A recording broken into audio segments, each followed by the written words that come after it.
salamat Salamat sa pag-welcome ninyo sa amin doon. Sigurado ako na kahapon may kailangan din kayong gawin. Busy din yung oras ninyo. Pero pumunta kayo doon at winelcome nyo kami sa hotel. Maraming salamat sa inyo.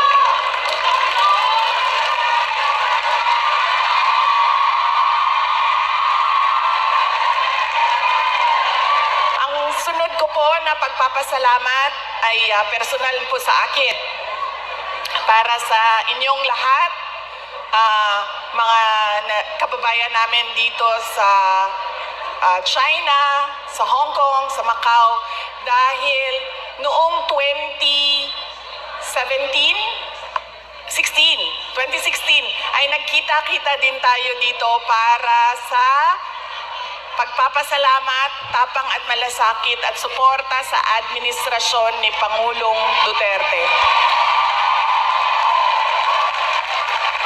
Kaya papasalamat po ako dahil from 2016 hanggang 2025 ay nandyan pa rin kayo at nandito pa rin kayo para sa bayan.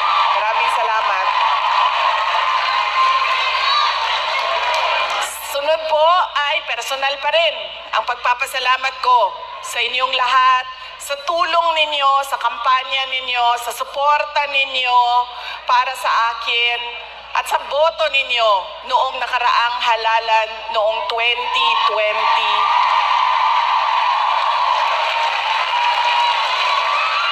At sa susunod na halalan sa 2020. Joke lang.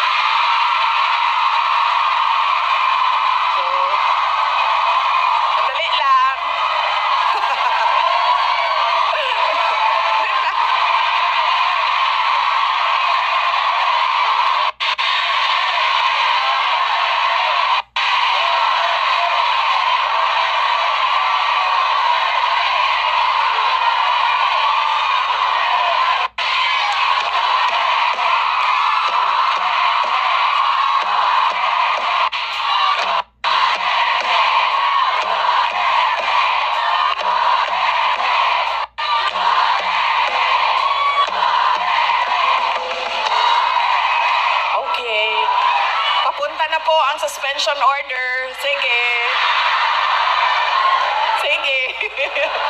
Maraming salamat sa suporta ninyo noong 2022. Thank you very much sa inyong lahat, mga kababayan. Alam nyo, una ko pong naramdaman na mukhang mananalo ako sa eleksyon